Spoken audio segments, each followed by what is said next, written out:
Construction മാനേജ്മെന്റിന്റെ അടുത്ത ക്ലാസ്സിലോട്ട് എല്ലാവർക്കും സ്വാഗതം. നമ്മൾ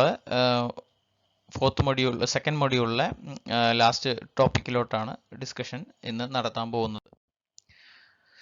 it's me Muhammad Rahees and today we are going to discuss about these two topics. ഒന്ന് വർക്ക് സ്റ്റഡി, രണ്ട് ക്വാളിറ്റി കൺട്രോൾ. ഈ ക്വാളിറ്റി കൺട്രോൾ എന്നുള്ളതിനെ കുറിച്ചിട്ടുള്ള ഡീറ്റെയിൽഡ് പഠനം നാലാമത്തെ മൊഡ്യൂളിൽ നടത്തുന്നുണ്ട്. പിന്നെ ഇതിൽ സ്പെഷ്യലായിട്ട് നിങ്ങൾ എക്സ്ക്ലൂസീവായിട്ട് പഠിക്കുന്നത് വർക്ക് സ്റ്റഡി എന്താണെന്നാണ്. അപ്പോൾ നമുക്ക് നമ്മുടെ ലെക്ചറിലോട്ട് പോകാം. സോ ഫസ്റ്റ് ഓഫ് ഓൾ നമുക്ക് എന്താണ് അറിയാനുള്ളത്?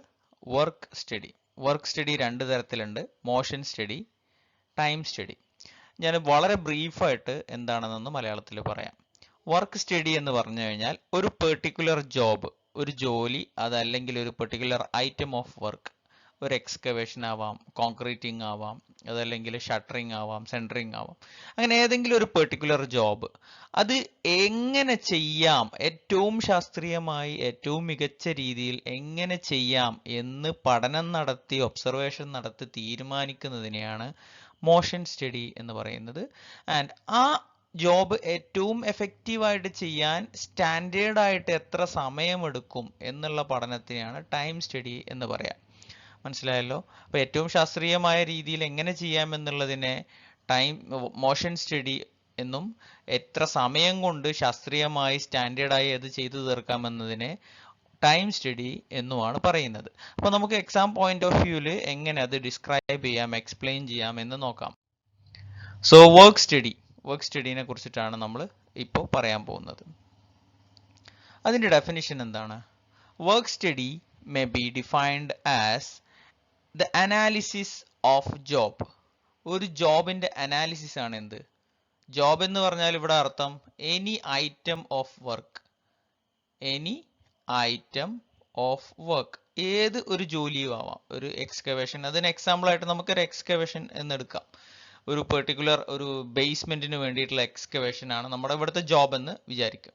അപ്പോൾ ഒരു ജോബ് എങ്ങനെ ചെയ്യാം എന്നുള്ള അനാലിസിസ് ആണ്. For the purpose of finding the preferred method of doing it and also determining the standard time to perform it by the preferred or given method.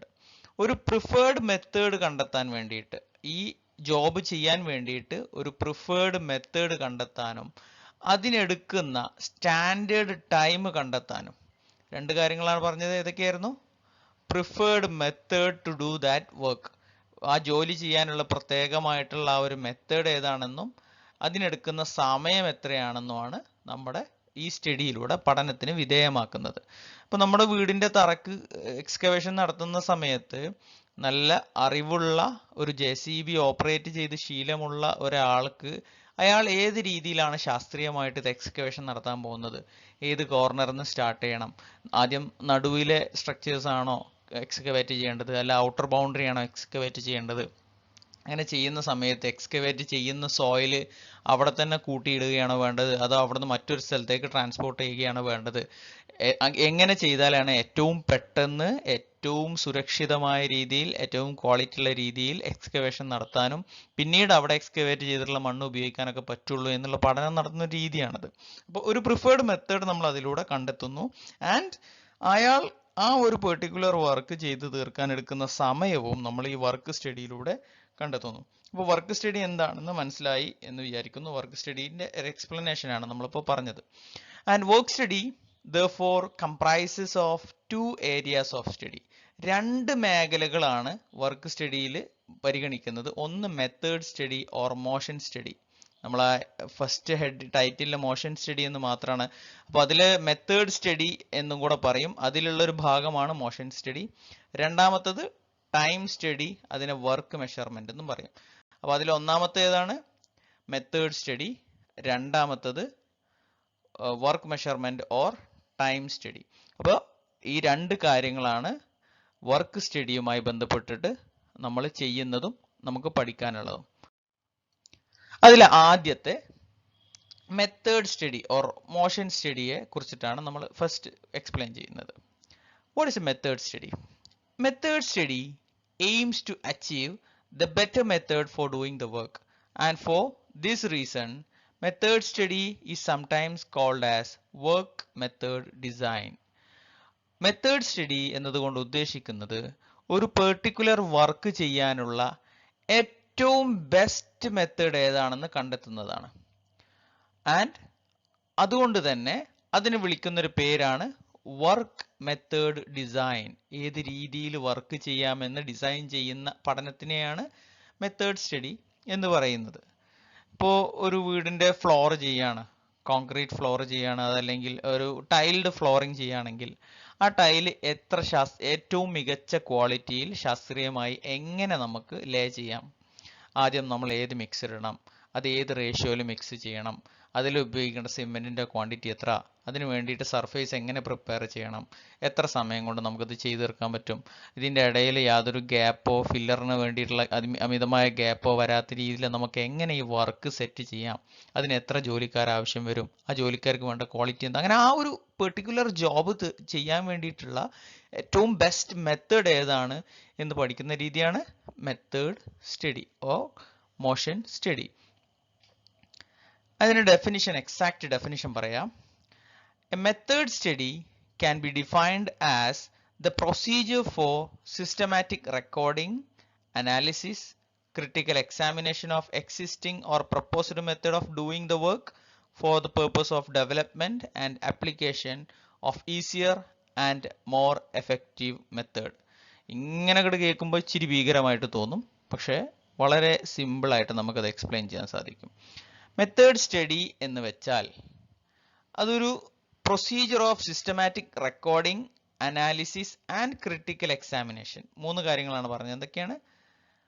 A procedure of systematic recording, കൃത്യമായി രേഖപ്പെടുത്തി വെക്കുകയും, analysis അതിനെ പഠന വിധേയമാക്കുകയും, critical examination വളരെ കൃത്യമായി അത് examine ചെയ്യുകയും അതിനെ വിലയിരുത്തുകയും ചെയ്യുന്ന ഒരു രീതിയാണ് മെത്തേഡ് സ്റ്റഡി. 3 കാര്യങ്ങൾ എന്തൊക്കെയാണ്? Systematic recording. ഈ വേർഡ്സ് വളരെ ഇമ്പോർട്ടൻ്റ് ആണ്. കാരണം നമ്മൾ എക്സാമിന് നമ്മൾ മനസ്സിൽ ഉത്തരം ഉണ്ടായിട്ട് കാര്യമില്ല. മെത്തേഡ് സ്റ്റഡി എന്താണെന്ന് ഡിഫൈൻ ചെയ്യണമെങ്കിൽ നമുക്ക് ഈ വേർഡ്സ് തന്നെ വേണം. സിസ്റ്റമാറ്റിക് റെക്കോർഡിംഗ്, കൃത്യമായി രേഖപ്പെടുത്തുന്നു. അനാലിസിസ്, അതിനെക്കുറിച്ച് പഠനം നടത്തുന്നു. ആൻഡ് ക്രിട്ടിക്കൽ എക്സാമിനേഷൻ, അതിനെ കൃത്യമായി വിലയിരുത്തുന്നു.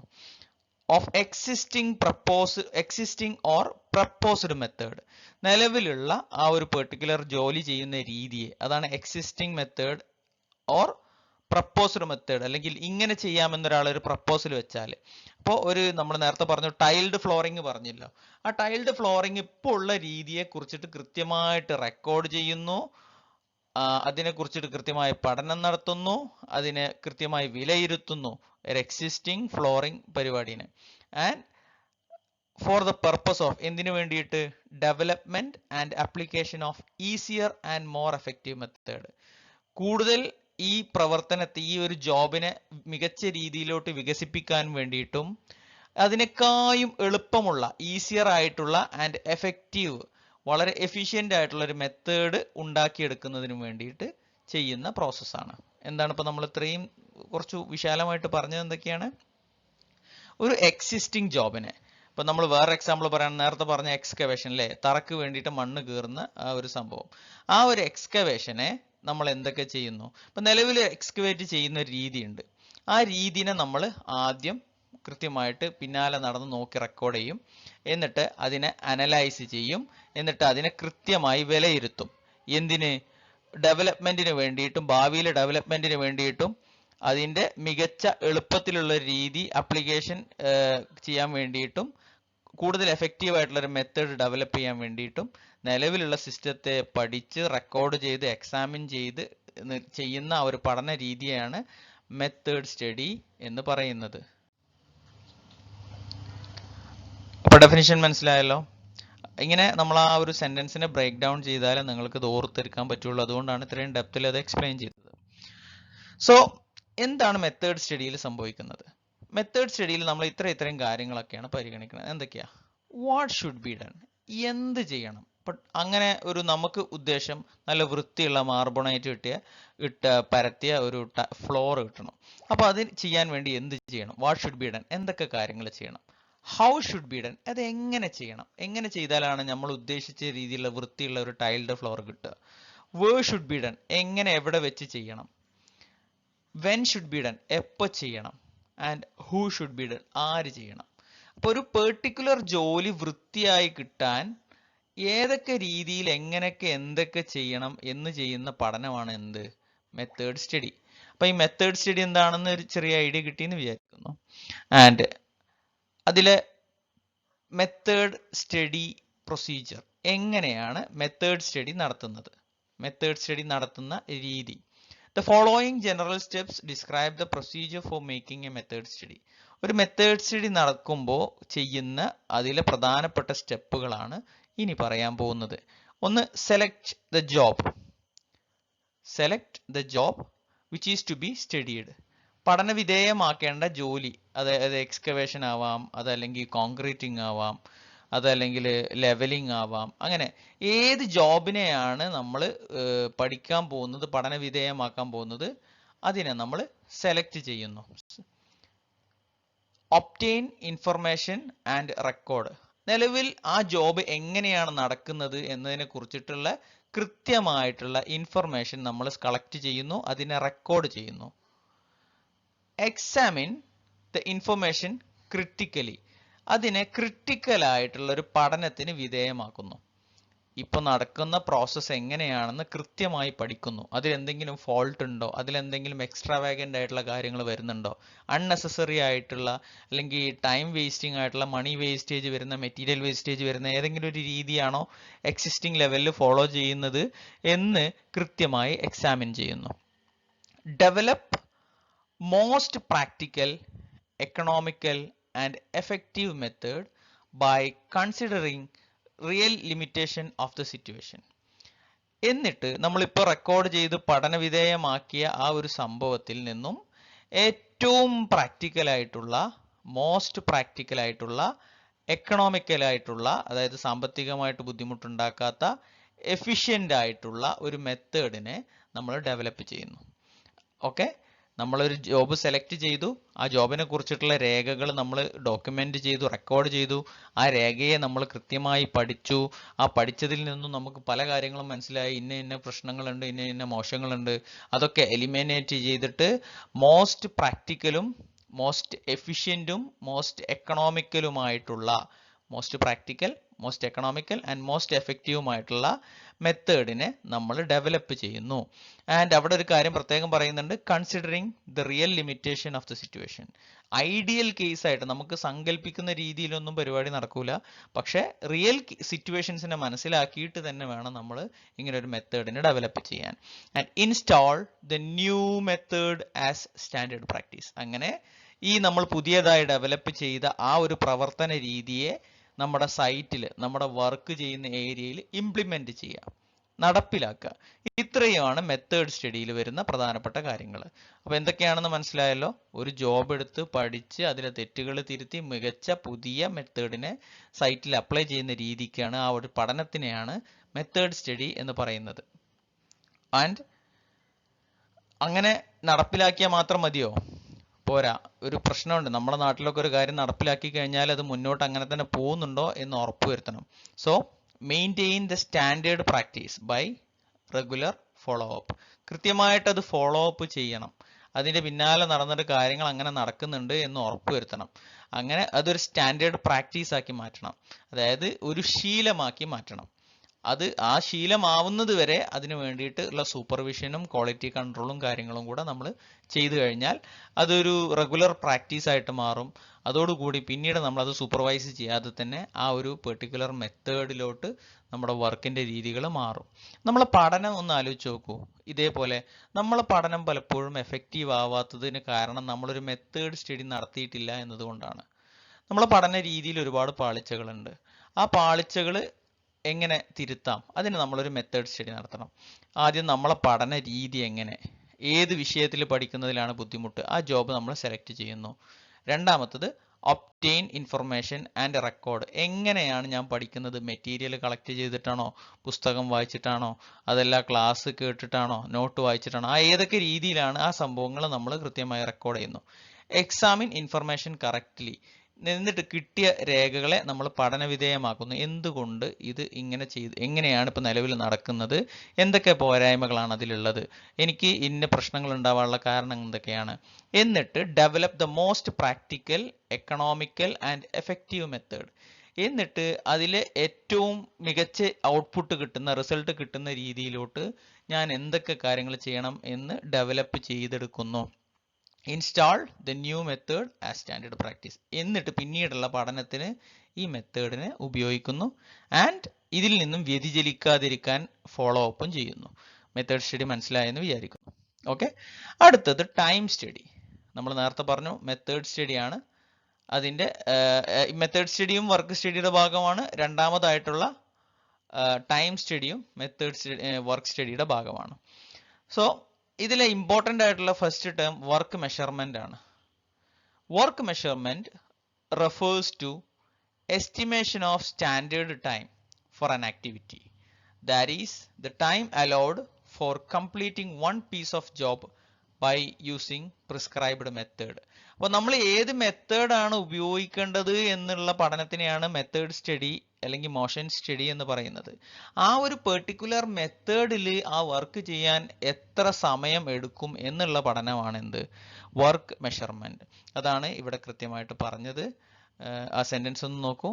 It refers to estimation of standard time.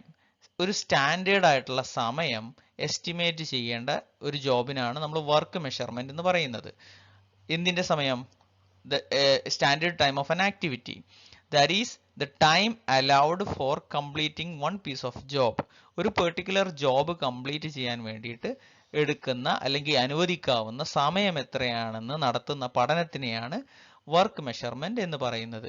Using the prescribed method, ഒരു ഏത് മെത്തേഡിലാണോ ആ വർക്ക് ചെയ്യാൻ പറഞ്ഞത് ആ സമയം കണ്ടെത്താനുള്ള ആ ഒരു പഠനം.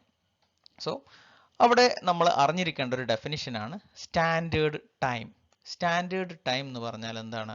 Standard time can be defined as the time taken by an average experienced worker for the job with provisions for delays beyond the workers control. ഒരു എക്സ്പീരിയൻസ് ഉള്ള ഒരു ജോലിക്കാരൻ ഒരു പെർട്ടിക്കുലർ ജോലി ചെയ്ത് തീർക്കാൻ എത്ര സമയമെടുക്കുന്നു. അവിടെ ഒരു കാര്യം കൂടെ ശ്രദ്ധിക്കണം, അയാളുടെ പരിധികൾക്ക് അപ്പുറത്തുള്ള ഡിലേകളെ പരിഗണിച്ചുകൊണ്ട് വേണം ചെയ്യാൻ. ഇപ്പോൾ ഒരു കൊടുങ്കാറ്റ് വന്നു, കോൺക്രീറ്റിംഗ് വൈകി, അപ്പോൾ അതും കൂടെ നമ്മൾ പരിഗണിക്കണം. അപ്പോൾ ഒരു എക്സ്പീരിയൻസ് ഉള്ള ഒരു ജോലിക്കാരൻ ഒരു പെർട്ടിക്കുലർ ജോലി ചെയ്ത് തീർക്കാൻ എടുക്കുന്ന സമയത്തിനെ നമ്മൾ പറയുന്ന പേരാണെന്ത്? Standard time. ഓക്കെ, അപ്പോൾ അതിൽ ഇനി കൺഫ്യൂഷൻ വരാൻ പാടില്ല. വാട്ട് ഈസ് സ്റ്റാൻഡേർഡ് ടൈം എന്ന് ചോദിച്ചാൽ നമുക്ക് പറയാൻ പറ്റണം, it is the time taken by an average experienced worker for a job with provisions for delay beyond workers control. ആ വർക്കറിൻ്റെ കൺട്രോളുകൾ അപ്പുറത്തുള്ള ഡിലേ വരുന്ന സമയത്ത് അയാൾ അതും കൂടെ പരിഗണിച്ചിട്ട് വേണം നമ്മൾ ഈ സ്റ്റാൻഡേർഡ് ടൈം സെറ്റ് ചെയ്യാൻ വേണ്ടിയിട്ട്. Okay, time study is one of the versatile technique used for estimation of standard time in the industry. അതായത് നമ്മളിപ്പോൾ ഇതുവരെ പറഞ്ഞത് എന്തിനെ കുറിച്ചിട്ടായിരുന്നു? വർക്ക് മെഷർമെന്റിനെ കുറിച്ചിട്ടായിരുന്നു. അപ്പോൾ ടൈം സ്റ്റഡി എന്ന് പറഞ്ഞാൽ എന്താണ്? വർക്ക് മെഷർമെന്റ് ചെയ്യുന്ന ഒരു രീതിയാണ് എന്ത് ശരിക്കും? Time study. അതായത് ഇതിൻ്റെ ഒരു സബ്സെറ്റ് ആണ് ഇത് എന്ന് പറയാം അല്ലേ. വർക്ക് മെഷർമെന്റ് എന്ന് പറഞ്ഞു കഴിഞ്ഞാൽ സമയം കണ്ടെത്തുക എന്ന് മാത്രമാണ്. ടൈം സ്റ്റഡി എന്ന് പറഞ്ഞു കഴിഞ്ഞാൽ വർക്ക് മെഷർമെന്റിന്റെ ഒരു രീതിയാണ്. ഓക്കെ, വർക്ക് മെഷർമെന്റിന് പല രീതികളുണ്ട്, അതിൽപ്പെട്ട ഒരു രീതിയാണ് എന്ത്? Time study. പക്ഷെ നിങ്ങളുടെ സിലബസ് പ്രകാരം നിങ്ങൾക്ക് ടൈം സ്റ്റഡി മാത്രമേ പഠിക്കാനുള്ളൂ. അതുകൊണ്ട് തന്നെ ഈ ടൈം സ്റ്റഡിയും വർക്ക് മെഷർമെന്റും പര്യായം പോലെ തന്നെയാണ് ഉപയോഗിക്കുന്നത്. ഓക്കെ, നമുക്കതിൽ ടൈം സ്റ്റഡിയിലോട്ട് പോവാം. What is time study? Time study is a technique to estimate the time to be allowed to a qualified and well-trained worker working at a normal pace to complete a specified task by using a specified method. നമ്മൾ നേരത്തെ പറഞ്ഞ അതേ explanation തന്നെയാണ് ഇവിടെയും വരുന്നത്. അതായത് time study എന്ന് വെച്ചാൽ അതൊരു ടെക്നിക്കാണ്. ടു എസ്റ്റിമേറ്റ് ദ ടൈം, സമയം കണ്ടെത്തുന്നതിൻ്റെ ഒരു ടെക്നിക്കാണ് time study. That is to be allowed to a qualified and well trained worker. ഒരു യോഗ്യനായ ക്വാളിഫൈഡ് ആയിട്ടുള്ള നല്ല പരിശീലനം ലഭിച്ചിട്ടുള്ള ഒരു ജോലിക്കാരൻ ഒരു പെർട്ടിക്കുലർ ജോലി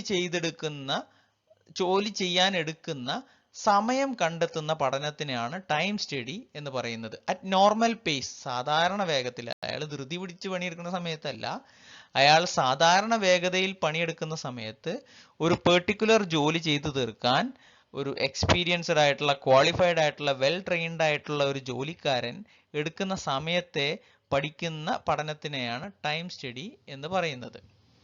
to complete a specified task by using a specified method, ഒരു പറഞ്ഞ മെത്തേഡിൽ പറഞ്ഞ ജോലി ചെയ്യാൻ എടുക്കുന്ന സമയം. ഓക്കെ, സിമ്പിൾ അല്ല അതിന്റെ explanation. So this technique is based on measuring the work content of task when performed by the prescribed method with the allowances for fatigue and for personal and unavoidable delays. ഈ technique ചെയ്യുന്ന സമയത്ത് ആ വർക്കിന്റെ content എത്രത്തോളം ഉണ്ട് എന്ന് നമ്മൾ നോക്കിയിട്ടാണ് ഈ കാര്യങ്ങൾ ചെയ്യുന്നത്. അതായത് ഈ വർക്ക് ചെയ്യുന്ന സമയത്ത് അൺഅവോയ്ഡബിൾ ആയിട്ടുള്ള ഡിലേസ് സംഭവിക്കാം. അതായത് നമുക്ക് ഒഴിവാക്കാൻ പറ്റാത്ത ഏതെങ്കിലും രീതിയിൽ ബുദ്ധിമുട്ടുകൾ വരാം. പേഴ്സണൽ ആയിട്ട് അയാൾക്ക് ബുദ്ധിമുട്ടുകൾ വരാം. പിന്നെ ഫാറ്റിക്, തളർച്ച, അതല്ലെങ്കിൽ കണ്ടിന്യൂസ് ആയിട്ട് വർക്ക് ചെയ്യുന്നത് മൂലം ഉണ്ടാവുന്ന ചില റിട്ടാർഡിങ് സംഭവങ്ങൾ ഉണ്ടാവാം, ഒരു പുൾ ബാക്ക് ഉണ്ടാവാം. അപ്പൊ ഇതെല്ലാം പരിഗണിച്ചുകൊണ്ട് ഒരു പ്രിസ്ക്രൈബ്ഡ് മെത്തേഡിൽ ഒരു പെർട്ടിക്കുലർ ടാസ്ക് ചെയ്യാൻ എടുക്കുന്ന സമയമാണ് നമ്മൾ ഇതിൽ പരിഗണിക്കുന്നത്. എന്താ പറഞ്ഞത്? സ്വാഭാവികമായി സംഭവിക്കാവുന്ന എല്ലാ ബുദ്ധിമുട്ടുകളും മുന്നിൽ കണ്ടുകൊണ്ട് നമുക്ക് ഒഴിവാക്കാൻ പറ്റാത്ത ഡിലേകളെ, താമസങ്ങളെ നമ്മൾ അനുസരിച്ചുകൊണ്ട്, പരിഗണിച്ചുകൊണ്ട് ഒരു പെർട്ടിക്കുലർ ടാസ്ക് ചെയ്തു തീർക്കാൻ എടുക്കുന്ന സമയമാണ് ടൈം സ്റ്റഡി. ടൈം സ്റ്റഡിയുടെ പ്രൊസീജിയർ നമ്മൾ നേരത്തെ മെത്തേഡ് സ്റ്റഡിയുടെ പ്രൊസീജിയർ പറഞ്ഞിരുന്നു അല്ലേ? എന്തായിരുന്നു? ജോബ് എടുത്ത് അതിനെക്കുറിച്ചിട്ടുള്ള ഡാറ്റാസ് റെക്കോർഡ് ചെയ്ത് അതിൽ കൃത്യമായി പഠിച്ച് ഒരു മികച്ച മെത്തേഡ് ഡെവലപ്പ് ചെയ്ത് അത് സൈറ്റിൽ ഇംപ്ലിമെന്റ് ചെയ്ത് അതിന് വേണ്ട ഫോളോ അപ്പ് എടുക്കുന്ന രീതിയായിരുന്നു മെത്തേഡ് സ്റ്റഡിയിൽ ഉണ്ടായിരുന്നത്. So what is going to do in the time study? The following general steps describe the procedure of making a time study. First of all, we have to select the job which is to be studied. അല്ലേ? പഠനം നടത്തേണ്ട job ഏതാണ്, അതല്ലെങ്കിൽ task ഏതാണ്, ഏത് ടാസ്കിന്റെ സമയമാണ് നമ്മൾ പഠിക്കേണ്ടത് എന്ന് നമ്മൾ ആദ്യം തീരുമാനിക്കുന്നു. which is to be studied and improved. പഠനം നടത്തി മെച്ചപ്പെടുത്തേണ്ട മേഖല അല്ലെങ്കിൽ ജോലി ഏതാണ് എന്ന് നമ്മൾ ആദ്യം പരിഗണിക്കുന്നു. Recording the relevant information about the job or operation.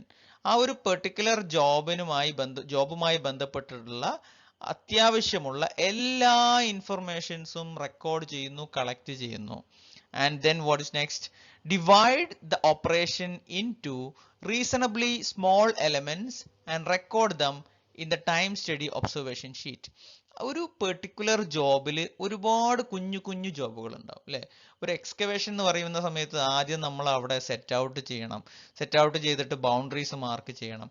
അപ്പോൾ അതിനെന്തെങ്കിലും ഓഫ്സെറ്റ് ഇടുന്നുണ്ടെങ്കിൽ ഓഫ്സെറ്റ് ഇടണം, കയറടിക്കണം, പിന്നെ അവിടെ ടൂൾസും എക്യുപ്മെന്റ്സും എത്തിക്കണം, ഡെപ്ത് മെഷർ ചെയ്യാനുള്ള സൗകര്യം ഉണ്ടാക്കണം, പിന്നെ അവിടെ മെഷർമെന്റ്സ് വേറെ ചെയ്യാൻ, അങ്ങനെ പല പണികൾ അവിടെ ഉണ്ട്. അപ്പോൾ ഒരു ജോബുമായി അസോസിയേറ്റ് ചെയ്തിട്ടുള്ള അല്ലെങ്കിൽ ആ ഒരു ജോബിന്റെ അണ്ടറിലുള്ള ചെറിയ ചെറിയ എലമെന്റ്സ് ഉണ്ടാവും, ചെറിയ കുഞ്ഞു കുഞ്ഞു ജോബുകൾ. ഈ കുഞ്ഞു കുഞ്ഞു ജോബുകൾ ചേർന്നിട്ടാണ് ഈ വലിയ ജോബ് ആവുന്നത്.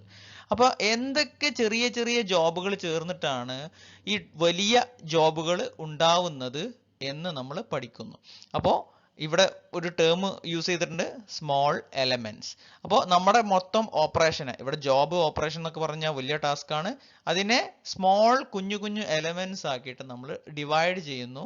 ആൻഡ് റെക്കോർഡ് ദം, എന്നിട്ട് അവയെ ഓരോന്നിനെയും കൃത്യമായി റെക്കോർഡ് ചെയ്യുന്നു in the time study observation sheet. നമ്മൾ ഇതിനു വേണ്ടി പഠന വിധേയമാക്കാൻ വേണ്ടിയിട്ട് നമ്മളൊരു ടൈം സ്റ്റഡി ഒബ്സർവേഷൻ ഷീറ്റ് ഉപയോഗിക്കുന്നുണ്ട്. അതിൽ കൃത്യമായി ഓരോ ചെറിയ എലമെന്റ്സിന് എടുക്കുന്ന സമയവും എലമെന്റ്സിന്റെ ഡീറ്റെയിൽസും റെക്കോർഡ് ചെയ്യുന്നു. Analysing the time taken to perform each elements of the job in as many cycles as required. Analysing, നമ്മൾ പഠന വിധേയമാക്കുന്നു എന്ത്? The time taken to perform each elements of the job, ഓരോ ചെറിയ ചെറിയ കാര്യങ്ങൾക്കും കുഞ്ഞു കുഞ്ഞു ജോബുകൾക്കും എത്ര സമയം എടുക്കുന്നു എന്ന് കൃത്യമായി അനലൈസ് ചെയ്യുന്നു. As many cycles as required, അത് ഒറ്റ തവണയല്ല, ഒരു തവണ ഈ ഒരു പെർട്ടിക്കുലർ കുഞ്ഞു എലമെന്റ് ചെയ്യാൻ ഇത്ര സമയം എടുത്തു എന്ന് നോക്കിയിട്ട് അതാണ് ഫൈനലൈസ് ചെയ്യുക. ഒരു 100 ടൈംസ് നമ്മളത് ഒബ്സർവ് ചെയ്യുന്നു. അപ്പോൾ ഓരോ സമയത്തും ചെറിയ ചെറിയ ഡീവിയേഷൻസ് ഉണ്ടാവും. അങ്ങനെ ഒരു സ്റ്റാൻഡേർഡ് ഡീവിയേഷൻ കണ്ടെത്തിയിട്ട് ഈ കുഞ്ഞു കുഞ്ഞു ജോബുകൾ ചെയ്തു തീർക്കാൻ എടുക്കുന്ന ഒരു സ്റ്റാൻഡേർഡ് ടൈമിനെ നമ്മൾ മനസ്സിലാക്കിയെടുക്കുന്നു. And calculate the time for operation adding normal time of each elements. ഈ കുഞ്ഞു കുഞ്ഞു എലമെന്റ്സിന് എടുക്കുന്ന സമയമെല്ലാം കൂടെ കൂട്ടിക്കഴിഞ്ഞാൽ ടോട്ടൽ ആ ഒരു ഓപ്പറേഷൻ അല്ലെങ്കിൽ ആ ഒരു ജോബ് ചെയ്തു തീർക്കാൻ എത്ര സമയം എടുക്കുമെന്ന് നമുക്ക് മനസ്സിലാവും. And determine the standard time for operation considering the allowances and delays. അവർക്ക് വേണ്ടിയിട്ടുള്ള അലവൻസുകളും, അതായത് അമിതമായിട്ടുള്ള ചില റെസ്റ്റ് സമയം അല്ലെങ്കിൽ ക്യാൻറ്റീൻ ഫുഡ് സമയം, അങ്ങനെ എന്തെങ്കിലും അലവൻസുകൾ കൊടുക്കുന്നുണ്ടെങ്കിൽ അതും, മറ്റ് ഡിലേയ്സും മറ്റു വൈകാനുള്ള കാരണങ്ങൾ വല്ലതുണ്ടെങ്കിൽ അതും. അപ്പോൾ അലവൻസുകളും ഡിലേയ്സും എല്ലാം പരിഗണിച്ചുകൊണ്ട് ആ ഒരു പെർട്ടിക്കുലർ ജോബ് കംപ്ലീറ്റ് ചെയ്യാൻ അല്ലെങ്കിൽ ആ പെർട്ടിക്കുലർ ഓപ്പറേഷൻ കംപ്ലീറ്റ് ചെയ്യാൻ എത്ര സമയമെടുക്കുമെന്ന് നമ്മൾ മനസ്സിലാക്കുന്നു. അപ്പോൾ ഓക്കെ, നമ്മൾ എന്താണ് ഇപ്പോൾ പറഞ്ഞത്?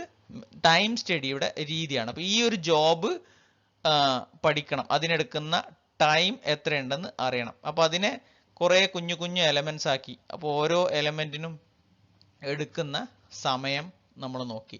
അങ്ങനെ ആ സമയങ്ങളെല്ലാം കൂടെ കൂട്ടി ടോട്ടൽ ജോബിന് എടുക്കുന്ന സമയം എത്രയാണെന്ന് നോക്കുക.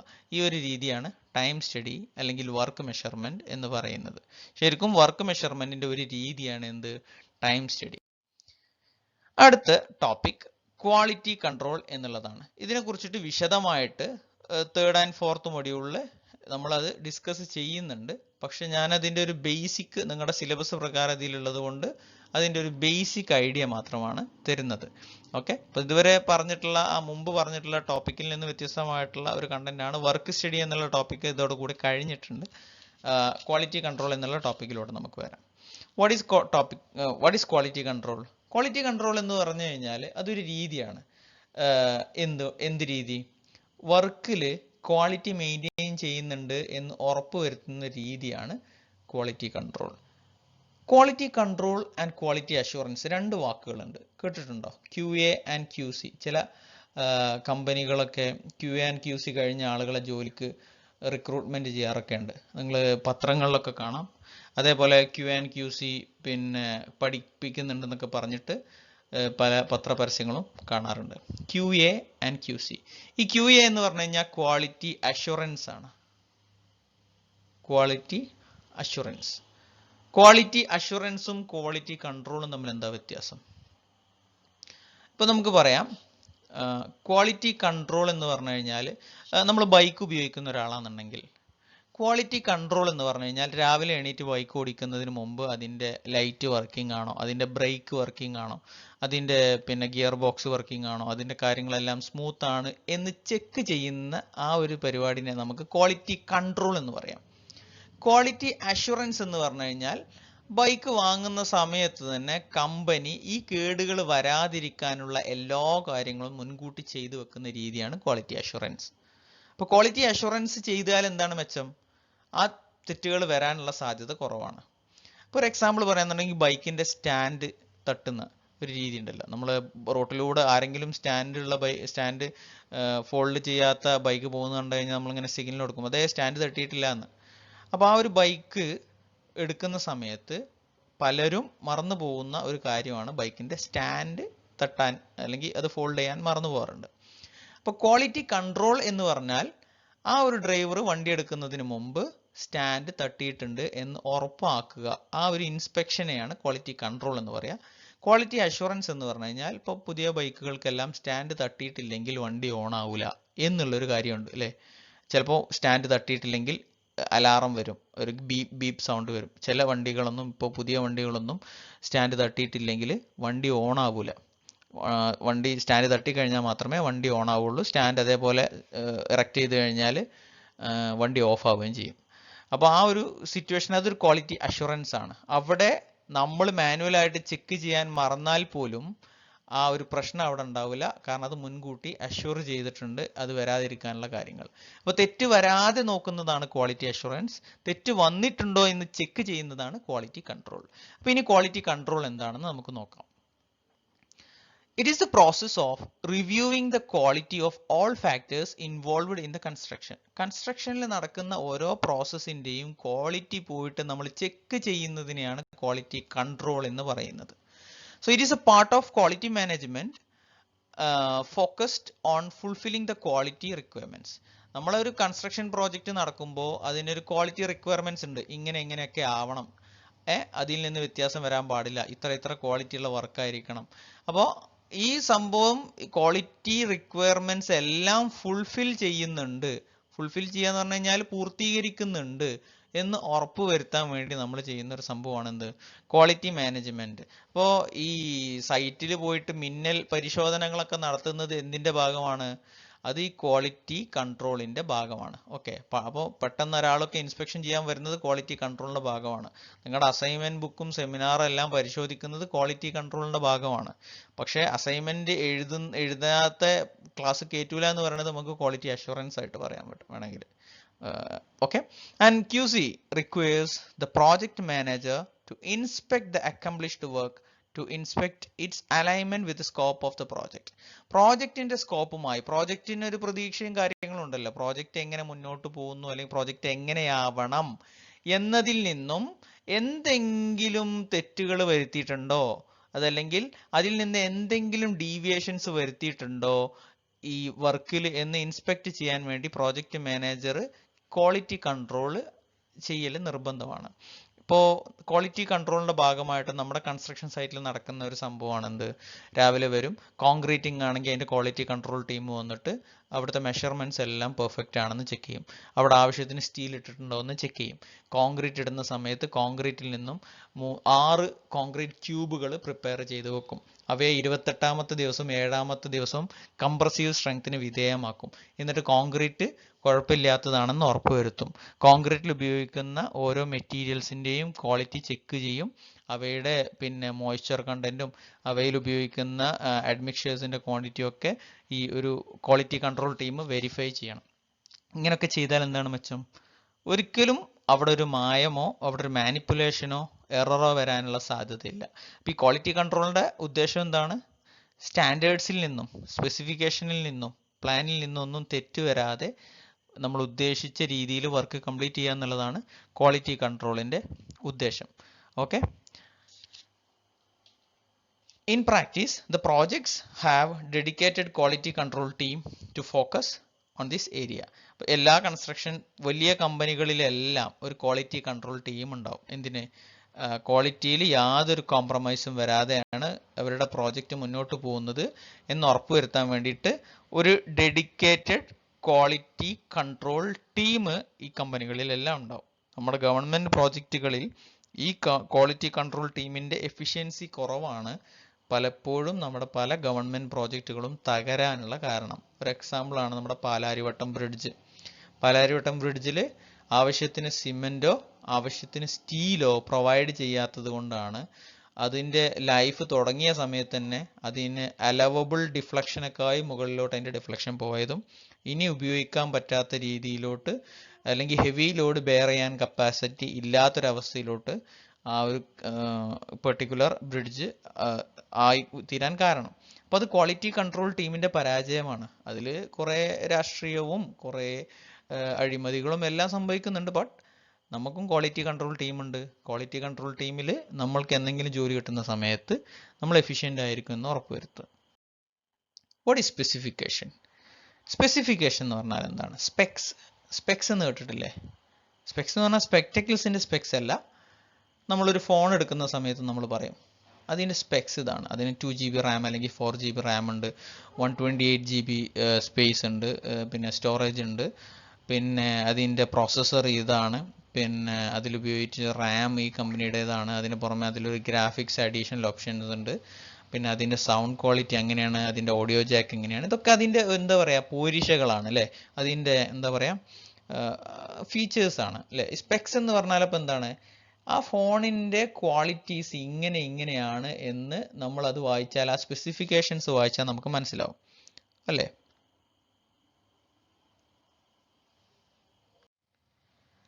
അപ്പോൾ സ്പെസിഫിക്കേഷൻ ആണെന്നും പറഞ്ഞിട്ട് ഒരു പോസ്റ്റർ അടിച്ചിട്ട് ലോക്കൽ മെറ്റീരിയൽസ് ഉപയോഗിച്ചിട്ടാണ് വർക്ക് മുന്നോട്ട് പോകുന്നതെങ്കിലോ അപ്പോൾ കാര്യം ശരിയാവോ? അത് പറ്റൂലല്ലോ. അപ്പോൾ ക്വാളിറ്റി അഷ്യൂർ ചെയ്യാൻ വേണ്ടിയിട്ട് അല്ലെങ്കിൽ ക്വാളിറ്റി കൺട്രോൾ ചെയ്യാൻ വേണ്ടിയിട്ട് ഒരു ടീം ഉണ്ടെങ്കിൽ മാത്രമേ ഈ സ്പെസിഫിക്കേഷൻ, പേപ്പറിൽ എഴുതിയ സ്പെസിഫിക്കേഷൻ പ്രകാരം വർക്ക് നടക്കുന്നുണ്ട് എന്ന് നമുക്ക് ഉറപ്പുവരുത്താൻ പറ്റുള്ളൂ. അപ്പോൾ സ്പെസിഫിക്കേഷൻ എന്ന് പറഞ്ഞാൽ എന്തിനാണ്? ഒരു മാനദണ്ഡമാണ്. വർക്ക് ഇങ്ങനെയൊക്കെ ആവണം എന്ന് കാണിക്കുന്ന ഒരു മാനദണ്ഡമാണ് എന്ത്? സ്പെസിഫിക്കേഷൻ. സ്പെസിഫിക്കേഷൻ്റെ ഡെഫിനിഷൻ എന്താണെന്ന് നോക്കാം. It is the statement giving details of job to be carried out. എന്തൊക്കെയാണ് ഈ പെർട്ടിക്കുലർ ജോബിൽ ചെയ്യേണ്ടത് എന്ന് കൃത്യമായിട്ട് കാണിക്കുന്ന ഒരു സ്റ്റേറ്റ്മെന്റ് ആണ് എന്ത്? Specification. It describes the materials, dimensions and workmanship etcetera required for the development. അതിൽ എന്തൊക്കെ പറയുന്നുണ്ട്? എന്തൊക്കെ മെറ്റീരിയൽ ഉപയോഗിച്ചിട്ടാണ് ഈ ജോലി ചെയ്യേണ്ടത്, ഏതൊക്കെ അളവുകളിലാണ് ഈ ജോലി ചെയ്യേണ്ടത്, എങ്ങനത്തെ ആളുകളാണ് ഈ പണിയെടുക്കേണ്ടത് എന്നെല്ലാം സ്പെസിഫിക്കേഷനിൽ പറയുന്നുണ്ട്. It is prepared by an architect or an engineer. ഒരു എഞ്ചിനീയറോ ഒരു ആർക്കിടെക്റ്റോ ആണ് ഈ സ്പെസിഫിക്കേഷൻ പ്രിപ്പയർ ചെയ്യുന്നത്. ഏത് സ്പെസിഫിക്കേഷൻ?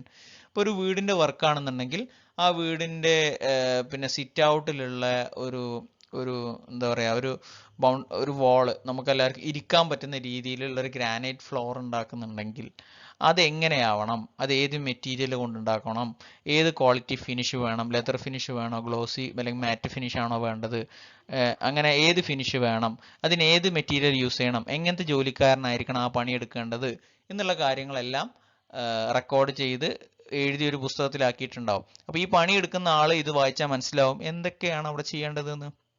അപ്പം അങ്ങനെ കിട്ടുന്ന ആ ഒരു പുസ്തകത്തിന് അല്ലെങ്കിൽ ആ ഒരു ഡിസ്ക്രിപ്ഷൻ, ആ ഒരു സ്റ്റേറ്റ്മെന്റിനെ പറയുന്ന പേരാണ് സ്പെസിഫിക്കേഷൻ.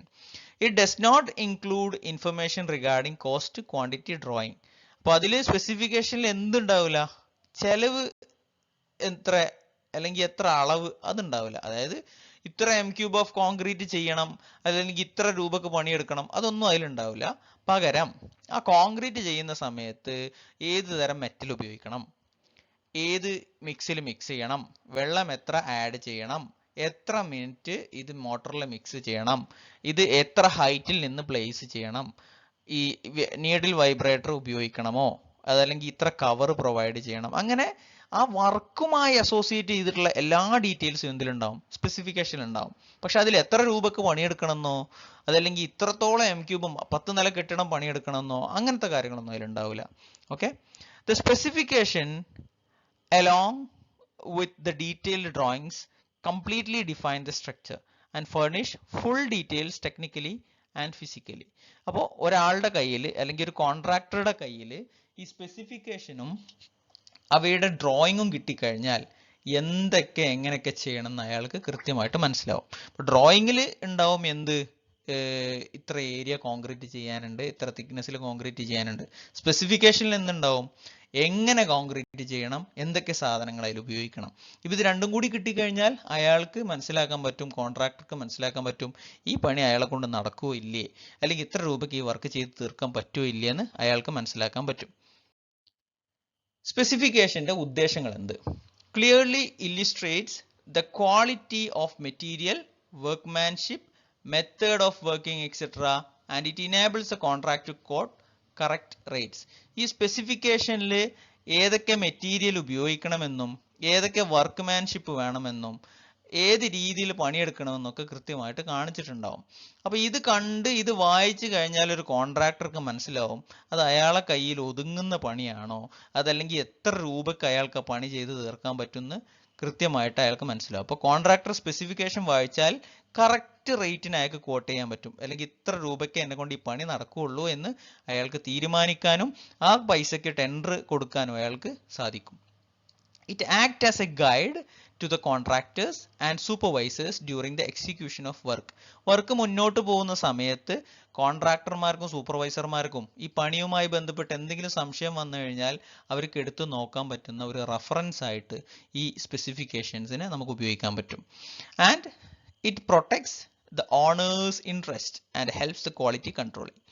ക്വാളിറ്റി കൺട്രോൾ നമ്മൾ നേരത്തെ പറഞ്ഞു എന്താണ്, പോയിട്ട് ഇത് എന്തെങ്കിലും വ്യത്യാസം വരുന്നുണ്ടോ എന്ന് ചെക്ക് ചെയ്യുക. അപ്പൊ ഈ ക്വാളിറ്റി കൺട്രോൾ ചെയ്യാൻ നമുക്കൊരു മാനദണ്ഡം വേണ്ടേ, നമുക്കൊരു പുസ്തകം വേണ്ടേ, അല്ലെങ്കിൽ ഒരു കിതാബ് വേണ്ടേ അല്ലേ? നമ്മളൊരാൾ ചെയ്യുന്നത് തെറ്റാണ് ശരിയാണ് എന്ന് തീരുമാനിക്കുന്നത് നിയമം വെച്ചിട്ടാണ്. ആ നിയമം എഴുതപ്പെട്ടൊരു പുസ്തകം ഉണ്ടാവണം. ഇപ്പൊ ഇന്ത്യന്റെ കേസ് നോക്കുകയാണെങ്കിൽ ഇന്ത്യൻ പീനൽ കോഡ് ബേസ് ചെയ്തിട്ടാണ് തെറ്റും ശരിയും തീരുമാനിക്കുന്നത്. ഇപ്പൊ ഒരാൾക്ക് ഒരാളെ കൊല്ലാം എപ്പോ കോടതി ഉത്തരവുണ്ടെങ്കിൽ, അല്ലാത്ത കേസിൽ കൊല്ലാൻ പറ്റൂല. അതല്ലെങ്കിൽ വധശിക്ഷ വിധിച്ചാൽ മാത്രം അയാളെ കൊല്ലാം. അല്ലാത്ത കേസിൽ എവിടെ കൊന്നു കഴിഞ്ഞാലും എന്താണ്, അതൊരു തെറ്റായിട്ടുള്ള കാര്യമാണ്. അപ്പോൾ അവിടെ തെറ്റും ശരിയും വേർതിരിക്കുന്നത് ആ ഒരു നിയമപുസ്തകമാണ്. ഇവിടെ കൺസ്ട്രക്ഷനിൽ ഉപയോഗിക്കുന്ന നിയമപുസ്തകമാണ് ഏത്, സ്പെസിഫിക്കേഷൻ, അല്ലെങ്കിൽ എങ്ങനെ വർക്ക് ചെയ്യണം എന്ന് കാണിക്കുന്ന ആ പുസ്തകം. അതിൽ നിന്ന് എന്തെങ്കിലും വ്യത്യാസം വന്നിട്ടുണ്ടെങ്കിൽ നമുക്കത് കോൺട്രാക്റ്റിൽ നഷ്ടപരിഹാരം വരെ ചോദിക്കാൻ പറ്റും. ആൻഡ് ഓണേഴ്സ് ഇൻട്രസ്റ്റ്, ഓണേഴ്സിന്റെ താല്പര്യത്തിനനുസരിച്ചിട്ട് നമുക്കത് എഴുതാൻ പറ്റും. കാരണം എന്താ, കോൺട്രാക്ടർമാർ എപ്പോഴും ഉഡായിപ്പ് ചെയ്യാനാണ് ശ്രമിക്കുക, അവർക്ക് ലാഭം ഉണ്ടാക്കാൻ വേണ്ടിയിട്ട്.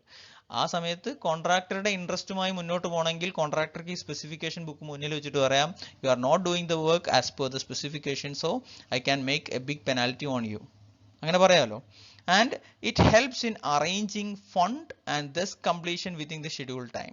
സ്പെസിഫിക്കേഷൻ വായിച്ചു കഴിഞ്ഞാൽ കോൺട്രാക്ടർക്ക് എത്രത്തോളം ചെലവ് വരുന്നു മനസ്സിലാക്കാനും അതുവഴി മുൻകൂട്ടി അത്രയും ഫണ്ട് കണ്ടെത്താനും കൃത്യസമയത്ത് തന്നെ പണി ചെയ്തു തീർക്കാനും സാധിക്കും. It serves as a legal instrument and evidence in case of dispute. എന്തെങ്കിലും തർക്കം ഉണ്ടായി കഴിഞ്ഞാൽ ഒരാൾ പറയാണ്, ഈ ഞാൻ ഉദ്ദേശിച്ചത് ഈ വർക്ക് ഇങ്ങനെ അല്ലായിരുന്നു, മുതലാളി വന്നിട്ട് പറയാണ്. അപ്പൊ കോൺട്രാക്ടർ പറയാ, നിങ്ങൾ എന്നോട് പറഞ്ഞത് അങ്ങനെ അല്ലായിരുന്നു. അങ്ങനെ തർക്കം ഉണ്ടായി കഴിഞ്ഞാൽ ഒരു ആർബിട്രറി അതോറിറ്റി ഉണ്ടാവും ഇത് തർക്കം പരിഹരിക്കാൻ വേണ്ടിയിട്ട്. അവരെന്താ നോക്കുക, നിലവിൽ ഈ വർക്ക് സ്പെസിഫിക്കേഷൻ പ്രകാരമാണോ ചെയ്തിട്ടുള്ളത് എന്ന് നോക്കും. സ്പെസിഫിക്കേഷൻ പ്രകാരമാണ് ചെയ്തിട്ടുള്ളതെങ്കിൽ അവര് പിന്നെ കോൺട്രാക്ടറുടെ കൂടെ ആണ് ശരി എന്ന് പറയും. സ്പെസിഫിക്കേഷൻ തെറ്റിച്ചുകൊണ്ടാണ് കോൺട്രാക്ടർ വർക്ക് ചെയ്തിട്ടുള്ളതെങ്കിൽ അവർ പറയും കോൺട്രാക്ടറുടെ ഭാഗം തെറ്റുണ്ട്, സോ ഓണർക്ക് അതിനനുസരിച്ചുള്ള ഒരു ഡാമേജ് കൊടുക്കേണ്ടി വരും. അങ്ങനെ അപ്പൊ അതൊരു ലീഗൽ ഇൻസ്ട്രുമെന്റ് ആയിട്ട്, ഒരു നിയമ സഹായം കിട്ടുന്ന ഒരു വസ്തുവായിട്ട് ഉപയോഗിക്കാൻ പറ്റും. ആൻഡ് അത് തെറ്റുകൾക്ക് എതിരെ ചൂണ്ടിക്കാണിക്കാനുള്ള ഒരു എവിഡൻസ് ആയിട്ടും കൂടെ കാണിക്കാൻ പറ്റും. ഓക്കെ, സ്പെസിഫിക്കേഷനെ നമുക്ക് രണ്ട് ടൈപ്പായിട്ട് ക്ലാസിഫൈ ചെയ്യാം. ഒന്ന് ജനറൽ സ്പെസിഫിക്കേഷൻ, പൊതുവായിട്ടുള്ള സ്പെസിഫിക്കേഷൻ. അപ്പൊ അതിൽ ചെറിയ ഡീറ്റെയിൽസ് മാത്രമേ ഉണ്ടാവുള്ളൂ. It gives only the general idea about the whole work. ഒരു പെർട്ടിക്കുലർ ഒരു പ്ലാസ്റ്ററിംഗ് വർക്ക് എങ്ങനെ ചെയ്യണം, അപ്പൊ അതിൽ ചെയ്യുന്ന സമയത്ത് അതിൽ 1:4 മിക്സ് ആണ് യൂസ് ചെയ്യേണ്ടത്, ഇന്ന സിമെന്റ് ഉപയോഗിക്കണം, ഇന്ന സാൻഡ് ഉപയോഗിക്കണം, ഇത്ര തിക്നെസ്സിലാണ് പ്ലാസ്റ്റർ ചെയ്യേണ്ടത്, ഇത്ര മാത്രമേ എന്തിലുണ്ടാവുള്ളൂ, ജനറൽ സ്പെസിഫിക്കേഷനിൽ ഉണ്ടാവുള്ളൂ. It contains only brief description of various items of work specifying the quality, proportion, material.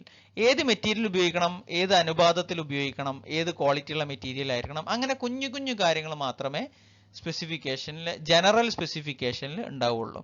രണ്ടാമത്തതാണ് detailed specification. എന്താണ് അപ്പോൾ ഡീറ്റെയിൽഡ് സ്പെസിഫിക്കേഷൻ? ആ വാക്കിൽ തന്നെ ഉണ്ടല്ലേ, വിശാലമായിട്ട് എക്സ്പ്ലെയിൻ ചെയ്തിട്ടുണ്ടാവും എന്താണ് ഡീറ്റെയിൽഡ് സ്പെസിഫിക്കേഷൻ എന്ന്. അപ്പൊ അതിൽ it's A part of contract document, അതൊരു കോൺട്രാക്ട് ഡോക്യുമെന്റ് തന്നെ കൊടുത്തിട്ടുണ്ടാവും ഈ detailed specification. And gives detailed information regarding the quality of materials and workmanship. ഈ ഡീറ്റെയിൽഡ് സ്പെസിഫിക്കേഷൻ വായിച്ചു കഴിഞ്ഞാൽ ഇനി അതിന്റെ അപ്പുറത്തേക്ക് ഒന്നും പറയാനുണ്ടാവില്ല. ഇപ്പോൾ ഒരു പ്ലാസ്റ്ററിങ്ങിന് ഉപയോഗിക്കുന്ന സിമെന്റ് ഏത് ക്വാളിറ്റി ഉള്ളതായിരിക്കണം, അത് ഏത് ഗ്രേഡ് ഉള്ളതായിരിക്കണം, അത് ഏത് പിന്നെ ടെസ്റ്റുകൾക്ക് വിധേയമാക്കണം, ഇന്ന ടെസ്റ്റുകൾ ചെയ്ത് കഴിഞ്ഞാൽ ഇന്ന റിസൾട്ടുകൾ കിട്ടേണ്ട സിമെന്റ് ആയിരിക്കണം, അതിന്റെ ഫൈൻനെസ് ഇത്രയായിരിക്കണം, അതിന്റെ പിന്നെ കൺസിസ്റ്റൻസി ഇത്രയായിരിക്കണം, അത്രയും മൈന്യൂട്ട് ഡീറ്റെയിൽസ് അതിൽ കൊടുത്തിട്ടുണ്ടാവും. അതിൽ ഉപയോഗിക്കുന്ന മണലിന്റെ ആംഗുലാരിറ്റി എത്ര, പിന്നെ അത് ഏത് ടൈപ്പ് മണലായിരിക്കണം, എം സാൻഡ് ആവണോ അതല്ലെങ്കിൽ റിവേഴ്സ് സാൻഡ് ആവണോ, പിന്നെ അതിൻ്റെ ഗ്രെയിൻ സൈസ് ഡിസ്ട്രിബ്യൂഷൻ എങ്ങനെയായിരിക്കണം, പിന്നെ അതിൻ്റെ ഫൈനസ് മോഡൽസ് എത്രയായിരിക്കണം, അത്ര മൈന്യൂട്ട് ഡീറ്റെയിൽസ് നമുക്ക് ഡീറ്റെയിൽ സ്പെസിഫിക്കേഷനിൽ വായിക്കാൻ കിട്ടും. അതേപോലെ അതിൻ്റെ വർക്ക്മാൻഷിപ്പ് ഏത് തരം പണിക്കാരായിരിക്കണം, ഏത് ക്വാളിറ്റി ഉള്ള ആളായിരിക്കണം, ഒരു ഹെൽപ്പർ എത്രണ്ണം വേണം, പിന്നെ മേസ്തിരി എത്രണ്ണം വേണം, മെയ്സൺസ് വേണോ, പിന്നെ അങ്ങനെ ഓരോ ചെറിയ ചെറിയ കുഞ്ഞു ഡീറ്റെയിൽസ് വരെ കൊടുത്തിട്ടുള്ള സ്പെസിഫിക്കേഷൻ ആയിരിക്കും detailed specification. Further classified as, detailed സ്പെസിഫിക്കേഷനെ വീണ്ടും മൂന്നായിട്ട് ക്ലാസിഫൈ ചെയ്തിട്ടുണ്ട്. ഒന്ന് general provisions, technical provisions, standard specifications. അത് നമ്മൾ ജസ്റ്റ് പേരുകൾ അറിഞ്ഞിരുന്നാൽ മതി, അത്ര വിശാലമായിട്ട് നമുക്ക് അറിയേണ്ട.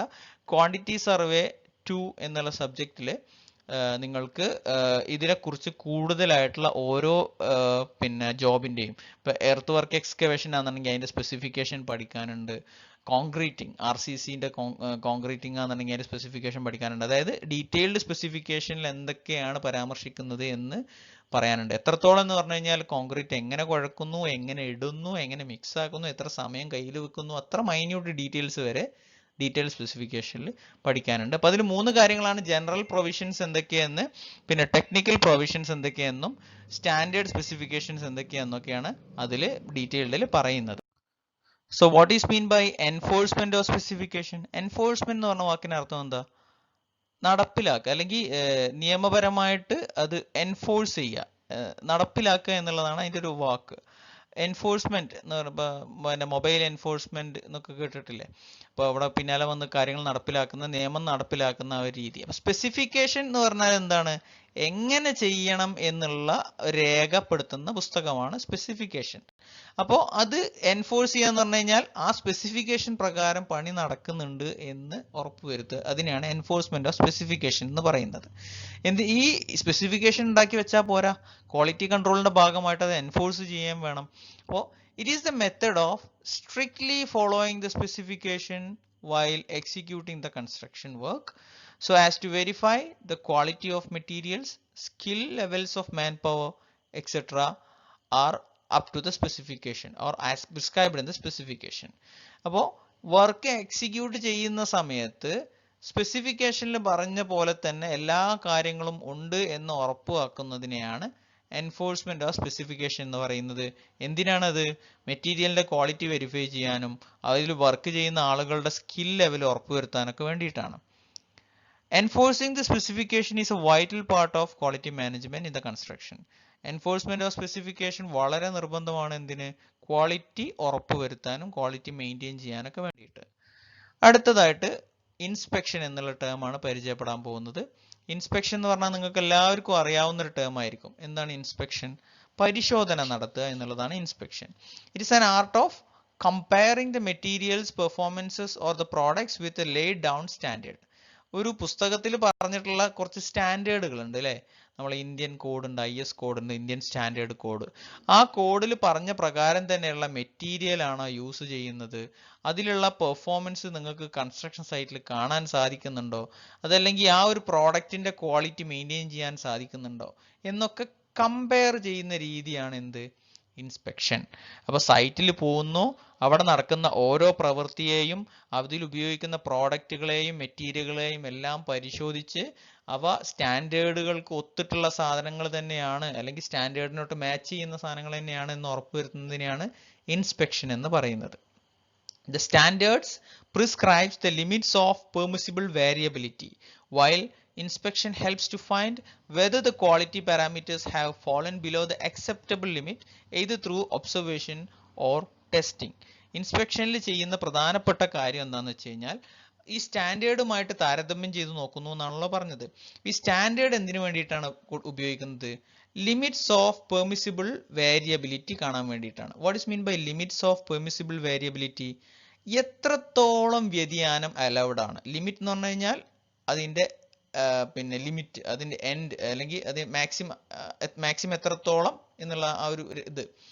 ഓഫ് പെർമിസിബിൾ വേരിയബിലിറ്റി, അനുവദനീയമായിട്ടുള്ള വ്യതിയാനത്തിൻ്റെ ലിമിറ്റ് കണ്ടെത്താൻ വേണ്ടിയിട്ടാണ് സ്റ്റാൻഡേർഡ്സ് ഉപയോഗിക്കുന്നത്. അതായത് ഒരു പെർട്ടിക്കുലർ കോൺക്രീറ്റിംഗ് വർക്ക് നടക്കുന്ന സമയത്ത് നമ്മൾ പറയും ഒരു M30 പിന്നെ കോൺക്രീറ്റ് ആണ് ഉപയോഗിക്കേണ്ടത്. അത് ഇനിയിപ്പോൾ ഇച്ചിരി കുറഞ്ഞൊരു 27 Nm² വരെ കുറഞ്ഞാലും കുഴപ്പമില്ല. അപ്പോൾ അവിടെ ഒരു 3 Nm² പെർമിസിബിൾ വേരിയബിലിറ്റി ഉണ്ട്, ഒരു അനുവദനീയമായിട്ടുള്ള വ്യതിയാനം കൊടുക്കാൻ സമ്മതിച്ചിട്ടുണ്ട്.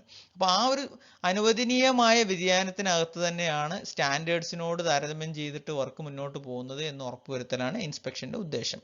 While inspection help to find whether the quality parameters have fallen below the acceptable limits. Acceptable ലിമിറ്റിനും താഴോട്ട് ക്വാളിറ്റി പാരാമീറ്റർ താന്നു പോയിട്ടുണ്ടോ എന്ന് ഉറപ്പുവരുത്തൽ ഇൻസ്പെക്ഷന്റെ പ്രധാനപ്പെട്ട ഉദ്ദേശമാണ്. അത് ചെയ്യുന്നത് 2 രീതിയിലാണ്. അതൊക്കെയാണ്, ഒന്ന് ഒബ്സർവേഷനും 2 ടെസ്റ്റിങ്ങും. നമ്മൾ നോക്കിയിട്ട് തന്നെ നമുക്ക് കുറേ കാര്യങ്ങൾ മനസ്സിലാക്കാം. നോക്കി മനസ്സിലാക്കാൻ പറ്റാത്ത സാധനങ്ങൾ ടെസ്റ്റ് ലാബിലും ഫീൽഡിലും ഒക്കെ പരിശോധനയ്ക്ക് വിധേയമാക്കാം. അപ്പോൾ ഓരോ വസ്തുക്കളും പരിശോധിച്ച് പരിശോധനയ്ക്ക് വിധേയമാക്കി കൃത്യമായി ഒബ്സർവ് ചെയ്ത് ഇതിൽ അനുവദനീയമായിട്ടുള്ള ലിമിറ്റുകൾക്കകത്ത് തന്നെയാണോ ഇതിന്റെ പാരാമീറ്റേഴ്സ് നിൽക്കുന്നത് എന്ന് വെരിഫൈ ചെയ്യുന്ന ആ ഒരു പ്രോസസ്സിനെ പറയുന്ന പേരാണെന്ത്? Inspection. And inspection is done based on the specification and specification has a very important role in quality control. Technical services for inspection അത്ര ഇമ്പോർട്ടൻ്റ് അല്ല, ബട്ട് 3 കാര്യങ്ങളാണ് അതിൽ ഉള്ളത്. ഈ ഇൻസ്പെക്ഷൻ നടത്താൻ വേണ്ടി 3 കാര്യങ്ങളാണ് ഉള്ളത്. ഒന്ന്, പേഴ്സണൽ, ക്വാളിഫൈഡ് ആയിട്ടുള്ള വിവരമുള്ള ആളുകൾ വേണം. ഈ ടെസ്റ്റ് നടത്താൻ വിവരമുള്ള ആളുകൾ വേണം. അതിനൊരു ക്വാളിറ്റി കൺട്രോൾ ടീം വേണം. രണ്ടാമത്തത് laboratory and field test facility. ലബോറട്ടറികൾ വേണം. ഫീൽഡിൽ ടെസ്റ്റ് ചെയ്യാന്നുണ്ടെങ്കിൽ ഫീൽഡിൽ ടെസ്റ്റ് ചെയ്യാൻ വേണ്ടിയിട്ടുള്ള ഇൻസ്ട്രുമെന്റ്സ് വേണം. മൂന്നാമത്തത് facilities for dimensional control and other measurement. അളവുകളും തോതുകളും കൃത്യമായി മനസ്സിലാക്കാനും മെഷർ ചെയ്യാനുള്ള സൗകര്യങ്ങൾ വേണം. അപ്പോൾ കൺസ്ട്രക്ഷൻ പ്രോസസ്സ് മുന്നോട്ട് പോകുമ്പോൾ അതിന് പഠനം നടത്താനുള്ള വ്യക്തികൾ വേണം, ലാബ്, ഫീൽഡ് ടെസ്റ്റ് ഫെസിലിറ്റീസ് വേണം, അളക്കാനും തൂക്കാനുള്ള സൗകര്യങ്ങളൊക്കെ വേണം. അപ്പം നമ്മുടെ കോളേജിൽ മെറ്റീരിയൽ ടെസ്റ്റിംഗ് ലാബിൽ ഇതിനുള്ള ഒരുപാട് സൗകര്യങ്ങൾ നമ്മൾ ചെയ്യുന്നുണ്ട്. പുറത്തുനിന്നുള്ള കോൺക്രീറ്റ് ക്യൂബുകളെയും സോളിഡ് ബ്ലോക്കുകളെയും പരിശോധിച്ച് അവർക്കുള്ള റിസൾട്ട്സ് നമ്മൾ കൊടുക്കാറുണ്ട്. നിങ്ങൾ കൊണ്ടുവന്ന കോൺക്രീറ്റ് ക്യൂബിൻ്റെ കംപ്രസീവ് മാക്സിമം സ്ട്രെങ്ത് ഇത്രയാണ് വരുന്നത് എന്നൊക്കെ നമ്മൾ ടെസ്റ്റ് ചെയ്ത് റിപ്പോർട്ട് കൊടുക്കാറുണ്ട്. അപ്പോൾ നമുക്ക് അവിടെ ഒരു ക്വാളിഫൈഡ് പേഴ്സണൽ ഉണ്ട്, നമുക്ക് ലബോറട്ടറി ഫീൽഡ് ടെസ്റ്റ് ഫെസിലിറ്റീസ് ഉണ്ട്, പിന്നെ നമുക്ക് അതിൻ്റെ ഡയമെൻഷൻസ് ഒക്കെ ചെക്ക് ചെയ്യാനുള്ള സൗകര്യങ്ങളുണ്ട്. അതുകൊണ്ട് പല കൺസ്ട്രക്ഷൻ കമ്പനികളും നമ്മുടെ കോളേജിനെ അവയുടെ ടെസ്റ്റിന് വേണ്ടിയിട്ട് ഡിപ്പെൻഡ് ചെയ്യാറുണ്ട്. അപ്പോൾ ഇതൊക്കെ ഒരു ടെക്നിക്കൽ സർവീസസ് ഫോർ ഇൻസ്പെക്ഷൻ ആണ്. അപ്പോൾ നമ്മൾ ഇൻ കേസ് ചോദിക്കുക എന്നുണ്ടെങ്കിൽ നമുക്കത് അറിഞ്ഞിരിക്കണം എന്തൊക്കെയാണ് ഇൻസ്പെക്ഷനിൽ വരുന്ന ടെക്നിക്കൽ സർവീസുകൾ എന്ന്. Okay.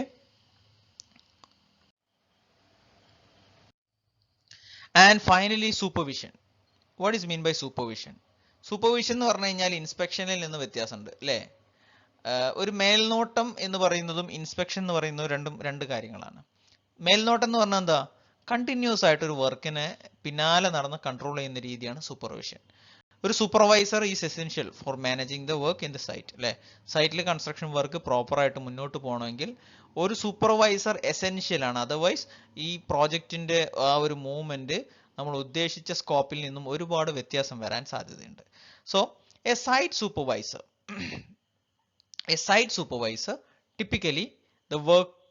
typically works closely with the site foreman and who is responsible for the organizing construction works on the site and report to the project manager. 3 കാര്യങ്ങളാണ് ഇവിടെ പരാമർശിച്ചത്. ഒന്ന്, സൈറ്റ് സൂപ്പർവൈസർ വർക്ക് ചെയ്യുന്നത് സൈറ്റ് ഫോർമാനോട് ഏറ്റവും close ആയിട്ടാണ്. Site ഫോർമാൻ എന്ന് പറഞ്ഞു കഴിഞ്ഞാൽ സൈറ്റിൽ പണിയെടുക്കുന്ന ആളുകളാണ് സൈറ്റ് ഫോർമാൻ. ഫോർമാൻ എന്ന് പറഞ്ഞു കഴിഞ്ഞാൽ സൂപ്പർവൈസറെ താഴെയുള്ള പണിക്കാരനാണ്. പണിയെടുപ്പിക്കുന്ന ആളുകളെ കൊണ്ട് പണിയെടുപ്പിക്കുന്ന ആ ഒരു പോസ്റ്റിലുള്ള ആളെയാണ് നമ്മൾ ശരിക്കും ഫോർമാൻ എന്ന് വിളിക്കുന്നത്. ഈ ഫോർമാന് ഒരു എഡ്യൂക്കേഷൻ ക്വാളിഫിക്കേഷൻ ആവശ്യമില്ല, പണിയെടുപ്പിക്കാനുള്ള ഒരു കഴിവുണ്ടായാൽ മതി. ഓക്കെ. അപ്പോൾ ഈ സൂപ്പർവൈസർ താഴെ ആണ് ഫോർമാൻ. ഈ ഫോർമാൻ ആണ് ശരിക്കും എന്ത് ചെയ്യുന്നത്? സൈറ്റിലെ കൺസ്ട്രക്ഷൻ വർക്കിനെ കൺട്രോൾ ചെയ്യുന്നത്, ഓർഗനൈസ് ചെയ്യുന്നത്. അപ്പോൾ അയാളുടെ മുകളിലാണ് ഈ സൂപ്പർവൈസർ എന്നുള്ള പോസ്റ്റ് വരുന്നത്. അപ്പോൾ ഈ സൈറ്റിലെ വർക്ക് കൺട്രോൾ ചെയ്യുന്ന ഫോർമാനോട് ഏറ്റവും ക്ലോസ് ആയിട്ട് വർക്ക് ചെയ്യുന്ന ആളാരാണ്? സൂപ്പർവൈസർ ആണ്. ആൻഡ് അതുകൊണ്ട് തന്നെ അയാൾ ഈ കൺസ്ട്രക്ഷൻ സൈറ്റിലെ എല്ലാ വർക്കിനും റെസ്പോൺസിബിൾ ആണ്. കൺസ്ട്രക്ഷൻ സൈറ്റിൽ നടക്കുന്ന എല്ലാ കാര്യങ്ങൾക്കും ഇയാൾ എന്താണ്? റെസ്പോൺസിബിൾ ആണ്. ആൻഡ് എല്ലാ കാര്യങ്ങളും കൃത്യമായി പ്രോജക്റ്റ് മാനേജറോട് റിപ്പോർട്ട് ചെയ്യേണ്ട ഒരു ബാധ്യത കൂടെ ആർക്കുണ്ട്? സൂപ്പർവൈസർക്കുണ്ട്. അപ്പോൾ സൂപ്പർവൈസർ കൃത്യമായി ഇന്ന് എന്തൊക്കെ വർക്ക് നടന്നു, നാളേക്ക് എന്തൊക്കെ വർക്ക് നടക്കാനുള്ളത്, എന്തൊക്കെ കാര്യങ്ങളാണ് ഇനി ചെയ്യാനുള്ളത്, എന്തെങ്കിലും പ്രശ്നങ്ങൾ ഉണ്ടായി കഴിഞ്ഞാൽ അതൊക്കെ നമ്മുടെ പ്രോജക്റ്റ് മാനേജറോട് റിപ്പോർട്ട് ചെയ്യാനുള്ള ആളാരാണ്? അത് സൈറ്റ് സൂപ്പർവൈസർ ആണ്. ആൻഡ് മോറോവർ സൈറ്റ് സൂപ്പർവൈസർ ആണ് ഏറ്റവും താഴേക്കടയിലുള്ള വർക്കേഴ്സിനോട് ക്ലോസ് ആയിട്ട് വർക്ക് ചെയ്യുന്ന ആള്. It is the responsibility of the site supervisor to assess hazard. എന്തെങ്കിലും ദുരന്തങ്ങൾ, ആക്സിഡൻസ് ഒക്കെ നടക്കുന്നുണ്ടോ അത് അളക്കാൻ, അല്ലെങ്കിൽ അത് സാധ്യതകളുണ്ടോ എന്ന് അളക്കാനും, ഡിറ്റർമൈൻ ദ റിസ്ക്, സൈറ്റിലുള്ള റിസ്കുകൾ പഠന വിധേയമാക്കി മനസ്സിലാക്കാനും, and the conduct regular inspections, ഇടയ്ക്കിടയ്ക്ക് പോയിട്ട് പരിശോധനകൾ നടത്താൻ, and maintain the safety program, construction സൈറ്റിലെ സേഫ്റ്റി ഉറപ്പുവരുത്തുന്നതുമായി ബന്ധപ്പെട്ടുള്ള കാര്യങ്ങളൊക്കെ ചെയ്യേണ്ടത് ആരാണ്? സൂപ്പർവൈസറാണ്. എന്തൊക്കെയാണ് നമ്മൾ പറഞ്ഞത്? ഒന്ന്, assess the hazard, determine the risk, conduct a regular inspection and maintain safety program. അപ്പോൾ കൺസ്ട്രക്ഷൻ സൈറ്റിലുള്ള ഒരു ഒട്ടുമിക്ക കാര്യങ്ങളും സൈറ്റ് സൂപ്പർവൈസറുടെ ഉത്തരവാദിത്തമാണ്. അയാൾക്ക് ക്വാളിറ്റി കൺട്രോളിൽ വളരെ ഇമ്പോർട്ടൻ്റ് ആയിട്ടുള്ള ഒരു റോൾ ഉണ്ട്. And it is A duty of supervisor to familiarize with the specification. സ്പെസിഫിക്കേഷനിൽ എന്തൊക്കെയാണ് പറഞ്ഞിട്ടുള്ളത് എന്ന് ഫെമിലിയറൈസ് ചെയ്യേണ്ട ഉത്തരവാദിത്വം സൂപ്പർവൈസറിനുണ്ട്. വെറുതെ പോയിട്ട് കൺസ്ട്രക്ഷൻ സൈറ്റിൽ പോയിട്ട് ഇങ്ങനെ ചെയ്യൂ അങ്ങനെ ചെയ്യുമെന്ന് പറഞ്ഞിട്ട് കാര്യമില്ല. സ്പെസിഫിക്കേഷനിൽ എങ്ങനെ വർക്ക് ചെയ്യണമെന്ന് കൃത്യമായിട്ട് പറഞ്ഞിട്ടുണ്ട്. ആ സ്പെസിഫിക്കേഷൻ എന്തൊക്കെയാണ് പറഞ്ഞിട്ടുള്ളത് എന്ന് പഠിക്കേണ്ട ഉത്തരവാദിത്വം സൂപ്പർവൈസർക്കുണ്ട്. ആൻഡ് ടു ഫൈൻഡ്, അങ്ങനെ കണ്ടെത്തണം എന്ത്, deviations and faults in the construction method. Construction സൈറ്റിൽ ഈ സ്പെസിഫിക്കേഷനിൽ നിന്ന് എന്തെങ്കിലും ഡീവിയേഷൻസ് വന്നിട്ടുണ്ടോ, എന്തെങ്കിലും വ്യതിയാനങ്ങൾ വന്നിട്ടുണ്ടോ എന്നും അവിടെ എന്തെങ്കിലും ഫോൾട്ടുകൾ സംഭവിച്ചിട്ടുണ്ടെങ്കിൽ അത് തിരിച്ചറിയാനും സൂപ്പർവൈസർക്ക് കപ്പാസിറ്റി വേണം. വെറുതെ അവിടെ പോയിട്ട് ഡയലോഗ് അടിച്ചാൽ പോരാ. സ്പെസിഫിക്കേഷനിൽ പറഞ്ഞ പ്രകാരമാണ് വർക്ക് മുന്നോട്ട് പോകുന്നത് എന്ന് ഉറപ്പാക്കാൻ സ്പെസിഫിക്കേഷൻ ആദ്യം അയാൾ പഠിക്കണം. എന്നിട്ട് സ്പെസിഫിക്കേഷനിൽ എന്തൊക്കെ വ്യത്യാസമാണ് സൈറ്റിലുള്ളത് എന്ന് അയാൾ മനസ്സിലാക്കണം. And he has to follow a check list. ഒരു ചെക്ക് ലിസ്റ്റ് അയാൾ ഫോളോ ചെയ്യണം. What is mean by check list? നിങ്ങൾ പലപ്പോഴും ഓരോ സ്ഥലത്ത് പോയി കഴിഞ്ഞാൽ, ഇപ്പോൾ എവിടെ ക്ലിനിക്കിൽ പോയാലൊക്കെ കാണാം ഒരു കള്ളി ഇട്ടിട്ടുള്ളൊരു box.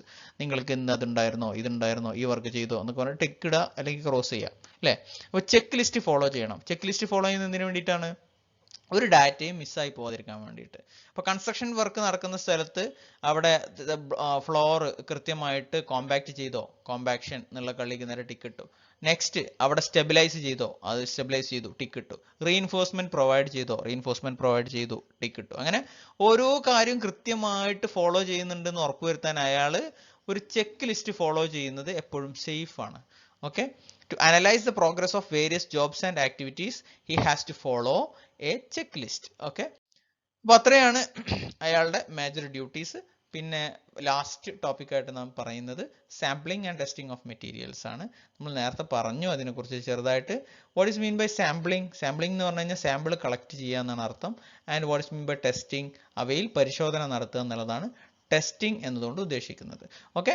The sample of materials are to be collected from the job site. Construction നടക്കുന്ന സ്ഥലങ്ങളിൽ പോയിട്ട് അവിടുന്ന് ടെസ്റ്റ് ചെയ്യേണ്ട വസ്തുക്കൾ കളക്ട് ചെയ്യണം. To conduct various quality test on it. എന്നിട്ട് അതിൻ്റെ പുറത്ത് വ്യത്യസ്ത ക്വാളിറ്റി ടെസ്റ്റുകൾ നടത്തണം. It helps to analyse the materials in reference to the specification. Specification പ്രകാരമാണ് മെറ്റീരിയൽസ് ഉപയോഗിക്കുന്നതെന്നും അതിൽ വ്യത്യാസം ഇല്ല എന്നൊന്ന് ഉറപ്പുവരുത്താൻ ഈ സാമ്പിളിംഗ് ആൻഡ് ടെസ്റ്റിംഗ് നമ്മളെ സഹായിക്കും. It helps to prevent usage of sub standard materials. Quality കുറഞ്ഞ, നിലവാരം കുറഞ്ഞ വസ്തുക്കൾ ഉപയോഗിക്കുന്നത് തടയാൻ ഈ ടെസ്റ്റിംഗ് സഹായിക്കും.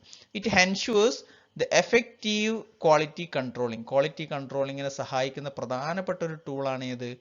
Sampling and testing of materials. It gives better quality output.